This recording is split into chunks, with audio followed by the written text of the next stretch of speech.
नमस्कार, बहुत स्वागत है आपका देश न्यूज में और मैं हूं आपके साथ मनीष कुमार। आप देख रहे हैं मेरा खास कार्यक्रम शिक्षा का माफिया तंत्र। एक तरफ सूबे यानी कि उत्तर प्रदेश के मुख्यमंत्री योगी आदित्यनाथ परिषदीय विद्यालयों को कॉन्वेंट मॉडल बनाने के लिए निरंतर प्रयास कर रहे हैं और लगातार वो मेहनत भी कर रही हैं। सरकार परिषदीय विद्यालयों के बदतर हालात को सुधारने के लिए करोड़ों रुपये खर्च कर रही है, मोटा बजट भी दे रही है, जिससे कि विद्यालयों की दिशा और दशा को सुधारा जा सके। लेकिन कुछ लापरवाह अध्यापक सरकार की मंशा को पलीता लगाते हुए नजर आ रहे हैं। कहीं ना कहीं सरकार की मंशा पर पानी फेर रहे हैं। इन लापरवाह अध्यापकों के द्वारा खुलेआम सरकारी आदेशों की धज्जियां उड़ाई जा रही है, नियमों का उल्लंघन किया जा रहा है, तो वहीं जिम्मेदार अधिकारी मौन व्रत साधे हुए हैं। आखिर क्यों, ये एक बड़ा सवाल है। दरअसल पूरा मामला शहाबगंज बीआरसी क्षेत्र के प्राथमिक विद्यालय शहर का है, जहां विद्यालय में कक्षा तीन शिक्षा मित्र और 4 अध्यापक समेत 7 लोगों की तैनाती है, यानी कि 7 टीचरों की तैनाती इस स्कूल में की है। लेकिन 1 या 2 अध्यापक ही समय से स्कूल पहुंचते हैं। बाकी के जो अध्यापक है घर बैठकर सरकारी वेतन का लाभ लेते हैं, आनंद लेते हैं। सुबह के 9 बजे तक बाकी के अध्यापक यानी कि जो शिक्षक है, टीचर है, स्कूल नहीं पहुंचते हैं। अब बच्चे पढ़े या ना पढ़े, गुरुजी को क्या लेना देना। गुरुजी की तनख्वाह तो बकायदा टाइम पर आ रही है, मोटा जो वेतन है उनका सरकार दे रही है।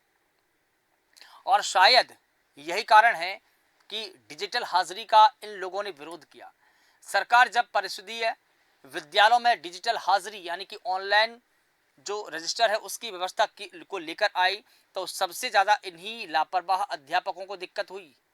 शायद समय से स्कूल ना जाने वाला मामला डिजिटल हाजिरी में पता चल जाता तो गुरुजी को बाकी परेशानी होती और उनकी परेशानी बढ़ जाती। तो क्या इसलिए शिक्षकों ने उस ऑनलाइन हाजिरी का विरोध किया? हालांकि पूरे मामले में शिक्षा विभाग के अधिकारी की जो भूमिका है वो भी कहीं ना कहीं संदेह के घेरे में है।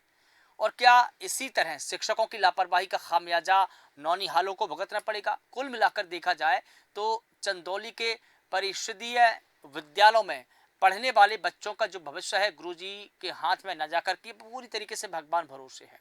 भगवान ही इन स्कूल का मालिक है, भगवान ही इन स्कूल के जो छात्र है उनका मालिक है। क्या होगा इन बच्चों का, क्या होगा इन बच्चों के भविष्य का और क्या होगा देश के भविष्य का? पहले हम वो बयान सुनेंगे कि शिक्षा मित्र और जो कक्षा तीसरी के विद्यार्थी है वो इस पूरे मामले में क्या कहते हैं। मौजूद कितने लोग हैं? 2 लोग। क्या क्या नाम है? शैलेश कुमार, गंगा प्रसाद। अब टाइम क्या हो रहा है गंगा जी, बता दीजिए थोड़ा सा देख के। 8:50। और स्कूल खुलने का समय क्या है और बंद होने का? 2 बजे।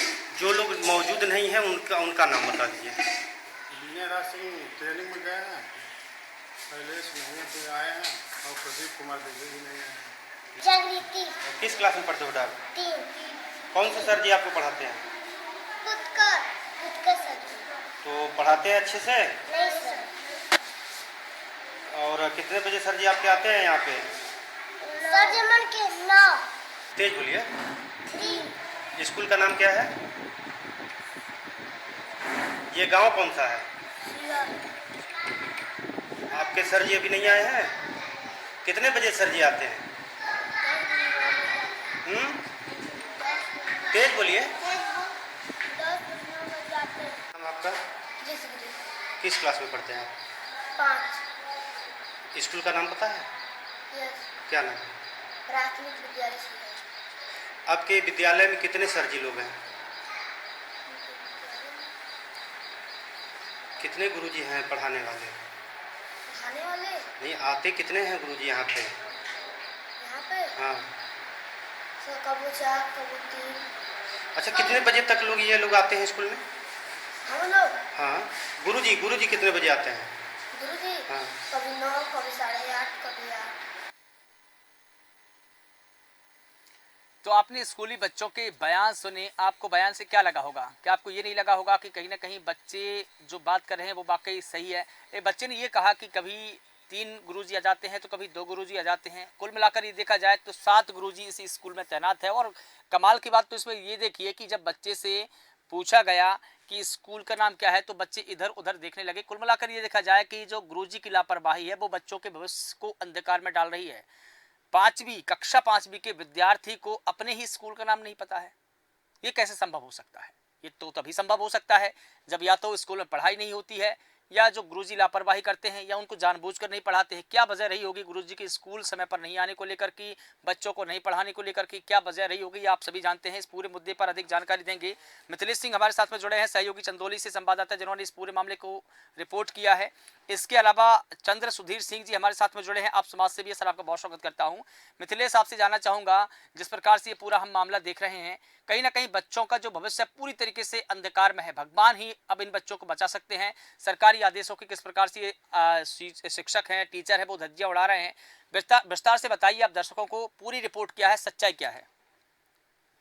जी, मैं आपको बताना चाहूंगा कि ये साहबगंज बीआरसी क्षेत्र अंतर्गत आने वाले प्राथमिक विद्यालय सीहर का मामला है, जहाँ पे 7 अध्यापकों की तैनाती है और वहाँ पे कभी 2 अध्यापक तो कभी 4 अध्यापक ऐसे आते हैं। लेकिन सूत्रों से ये भी वहाँ पे पता चला है कि 4 अध्यापक जो सहायक अध्यापक है और हेडमास्टर समेत ये लोग हैं, बाहर से आते हैं, बनारस से ट्रेवल करते हैं।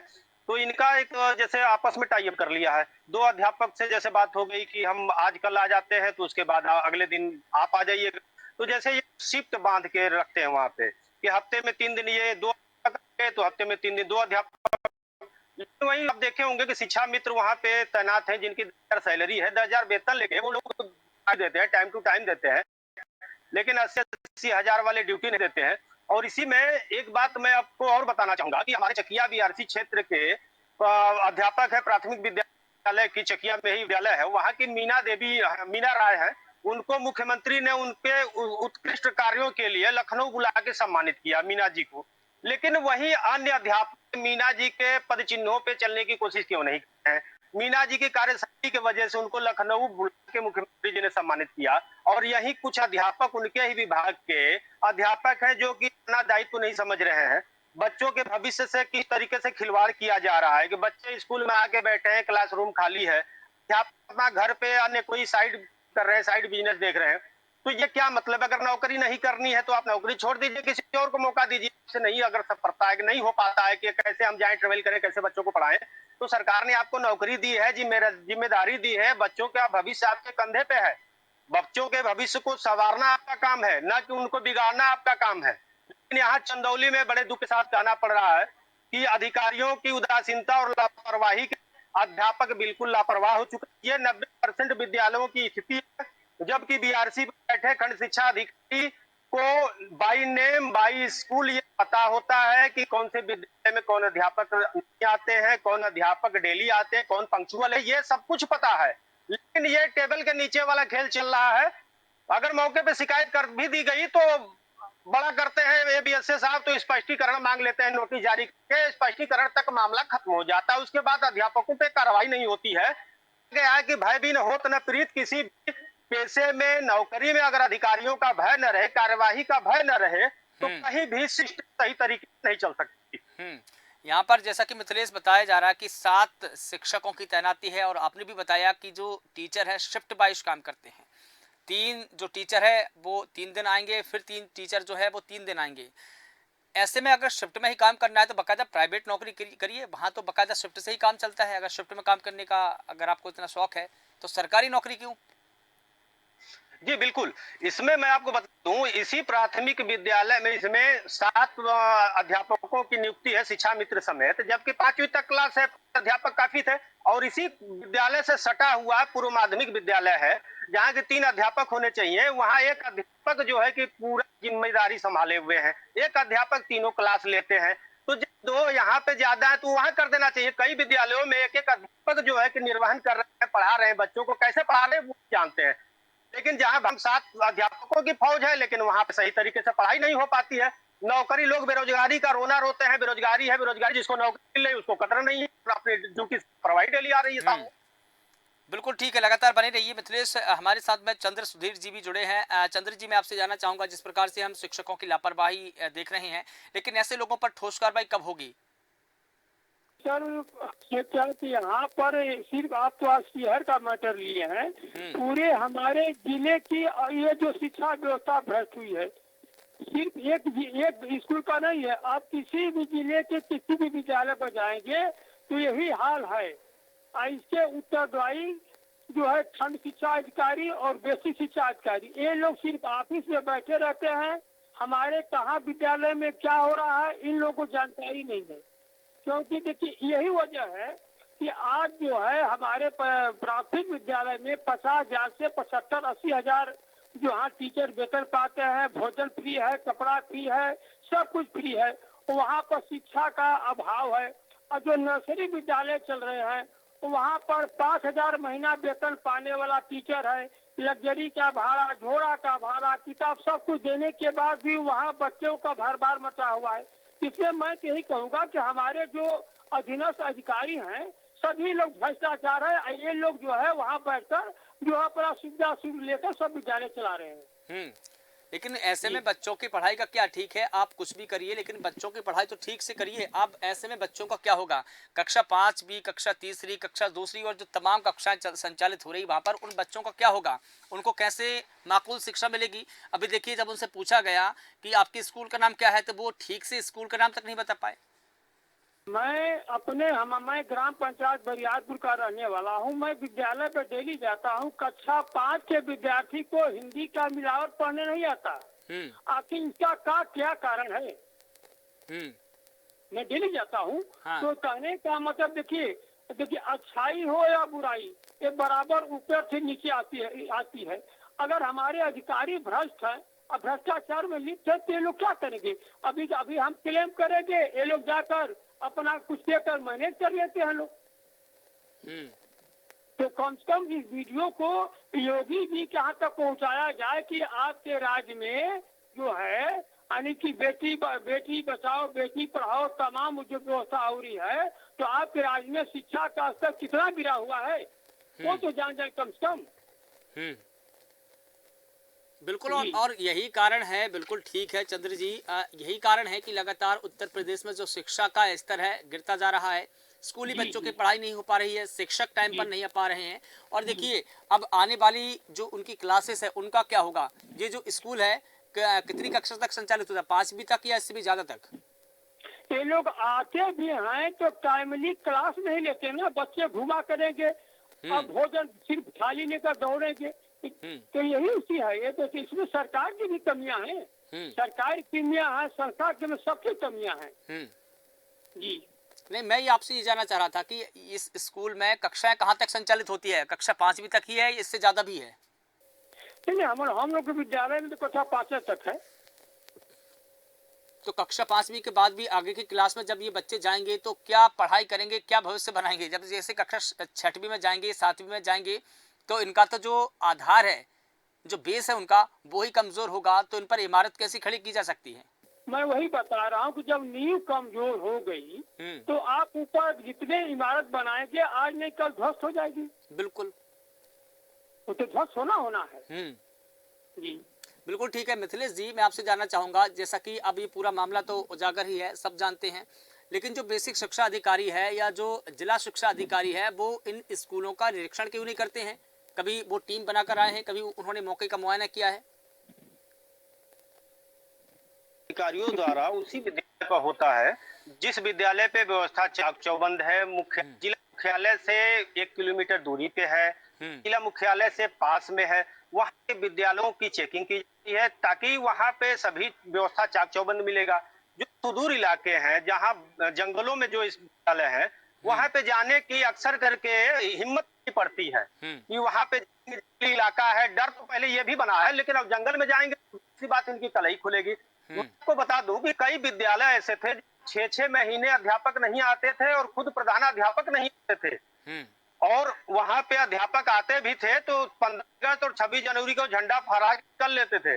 लेकिन ग्रामीण वहां जो है कि आक्रोशित हुए, उन्होंने तालाबंदी किया, को बुलाया, मौके पर सस्पेंशन की कार्रवाई की गई, तब जाके ग्रामीण माने। लेकिन इसमें मैं आपको बताना चाहूंगा कि जब तक जितना सरकार की जिम्मेदारी है उतना ही अभिभावकों की भी जिम्मेदारी है। अभिभावक अपने बच्चों को भेज तो देते हैं प्राथमिक विद्यालय में, लेकिन ये पता नहीं करने की कोशिश करते हैं कि हमारा बच्चा गया विद्यालय में तो क्या पढ़ा और क्या इसने याद किया, क्या होमवर्क दिया। अध्यापक के बारे में, अध्यापक आया कि नहीं आया, तो इसके बारे में अभिभावकों को भी जागरूक होना पड़ेगा और अध्यापक से सवाल करना पड़ेगा कि आप 8 बजे का स्कूल है तो आप 10 बजे क्यों आ रहे हैं, अगले दिन क्यों आ रहे हैं। इस तरीके का रवैया ठीक नहीं है। ऐसा करेंगे हम लोग जो है कि कंप्लेंट करेंगे अधिकारियों से, आपकी शिकायत करेंगे। तो सरकार देखिए नियम बनाती है, हाँ लेकिन तो करना है निचले स्तर के अधिकारियों को, निचले पायदान के अधिकारी को और अध्यापक को करना है। तो उसमें सरकार ने नियम बना दिया, तो जनता का ये फर्ज बनता है कि हमारा बच्चा पढ़ रहा है तो हमारा बच्चा किस तरीके से पढ़ रहा है, ग्रोथ कर रहा है कि नहीं कर रहा है। नहीं वही स्थिति है कि भैंस के आगे बिन भैंस करे पगुरी, कोई मतलब उसका नहीं है। तो जब अभिभावक बच्चों को देखिए स्कूल में 5 घंटे रहना है, लेकिन अभिभावक की भी जिम्मेदारी बनती है कि वो जाके अध्यापक से सवाल जवाब करें, तब जाके इसमें सुधार आएगा। अधिकारियों की उदासीनता तो देखने को मिल ही रही है कि शिकायत के बावजूद ये लोग कार्रवाई नहीं करते हैं, कागजी कार्रवाई हो देखिए गई। मिथिलेश जी, इसके पीछे का एक कारण ये भी हो सकता है कि देखिए सरकारी स्कूल में कौन के बच्चे पढ़ते हैं, गरीब जो मजलूम व्यक्ति है उनके बच्चे ही सरकारी स्कूल में जाते हैं और अधिकतर समय उनका गुजरता है मजदूरी में। तो एक उनके सामने सवाल ये खड़ा हो जाता है कि वो मजदूरी करें या अपने बच्चों की देखरेख करें या उनके जो शिक्षा दीक्षा है उनकी देखरेख करें। जब उन्होंने पूरी तरीके से शिक्षकों पर ही अपने बच्चों को निर्भर कर दिया है कि आप ही इनको सिखाएंगे, आप ही इनको आगे बढ़ाएंगे, तो ये पूरी तरीके से जिम्मेदारी शिक्षकों की हो जाती है। अब माता पिता स्कूल में भी देखें, मजदूरी भी करें, ये कैसे हो सकता है? एक संकट तो मजदूरी उसमें ये भी है ना। बिल्कुल जी जी जी जी, उसमें देखिए एक बात और भी है, सरकार ने लक्ष्य रखा है कि जितने भी अध्यापक हैं इनको एक निश्चित समय निकाल के गांव में जाके बच्चों को प्रेरित करना है स्कूल में आने के लिए। लेकिन यहाँ जिले में कई अध्यापक ऐसे हैं जिन्होंने अपनी वाइफ के नाम पे कॉन्वेंट विद्यालय रखा है। तो अब ये लोग बाकायदा जाते हैं बच्चों के यहाँ, कहते हैं कि हमारे कॉन्वेंट विद्यालय पे बच्चों को पढ़ाइए।